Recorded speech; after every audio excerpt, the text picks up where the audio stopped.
तामुलपुर जिल्ला बर' थुनलाइ आफादनि 20थि जि बोसोरसालिया जथुमा लोगोसेयावनो 52थि थान्दै जख'न्थाइ कुमारिघाटा दख'रा दुलाराय बर' फरायसा आफाद आरोबाव कुमारिघाटा गुदि बर' थुनलाइ आफादनि बोसोरसालिया जथुमा बे मोनथाम आफादा ज' जानानै फैगौ डिसेम्बर दाननि 27 आरो 28 खालार खालि साननैनि मेहेरगोनां हाबाफारि लानानै गाजा गोमजायै खुंफुंनो थाखाय नैबे फाख्रिबारि लथिबारि गेजेर फरायसालिनि गेलेग्रा फोथाराव थि खालामनाय जादों। बेनिनो दिनै गोथार मोनसे हाबाफारि खुन्थिया गायनाय हाबाफारि बे खुन्थिया गायनाय हाबाफारियाव दिनै गायसनगिरि हिसाबै दरं गाजुली बियाबनि मानिजाथाव MCLA आरो BTC नि डिपुटि स्पिकार मानिजाथाव बिजिरगोरा नार्जारी सारा बाहागो लादों। लोगोसेनो दिनैनि बे हाबाफारियाव जोंनि कुमारिघाटा हालामनि गोबांथार मेलेमजिरि सुबुंफोरा बाहागो लानो हादों। तामुलपुर जिल्ला बर' थुनलाइ आफादनि आफादगिरिजों लोगोसे दालाइ आफादनि आफादगिरि दख'रा दुलाराय बर' फरायसा आफादनि साफ्रोमबो बिबानगिरि बिथांमोननि हेफाजाबजों दिनैनि बे हाबाफारिखौ मावफुंबाय।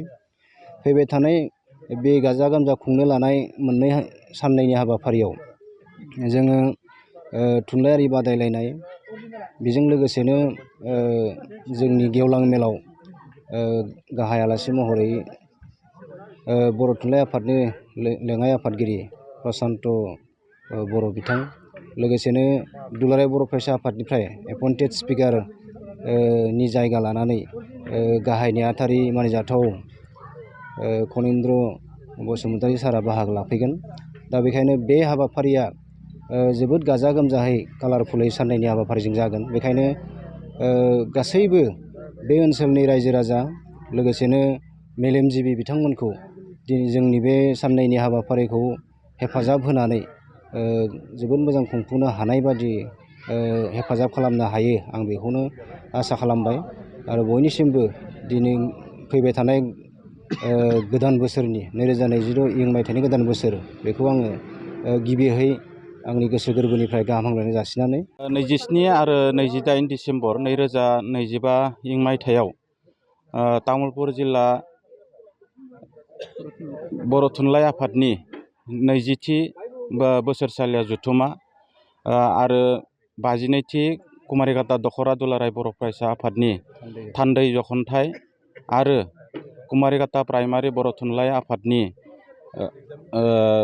थान्दै जथुम बे जथुमखौ लथिबारि फाख्रिबारि गेजेर फरायसालियाव खुंनो थाखाय लाहार फाहार खालामनाय जादों। आरो बेनिनो दिनै गिबिसिन खुन्थिया गायसननाय हाबाफारिखौ लानाय जादों। दा बे जथुमायाव माखासे बर' थुनलाइ आफादनि माखासे हाबाफारि आरो दुलाराय बर' फरायसा आफादनि माखासे हाबाफारिखौ लानानै जे साननैनि हाबाफारि बे साननैनि हाबाफारिखौ गाजा गोमजायै खुंनो थाखाय लाहार फाहार खालामनाय जादों। बे जथुमायाव गाहाय आलासि महरै बर' थुनलाइ आफादनि लेङाइ आफादगिरि लोगोसे दुलाराय बर' फरायसा आफादनि गाहाय नेहाथारि बिथांमोना बे जथुमायाव गेवलां मेलाव बाहागो लागोन। आरो बे मेलखौ जाफुंसार होनायाव बयनिबो हेफाजाबखौ आरसिनिफ्राय जों खावलायनाय जादों।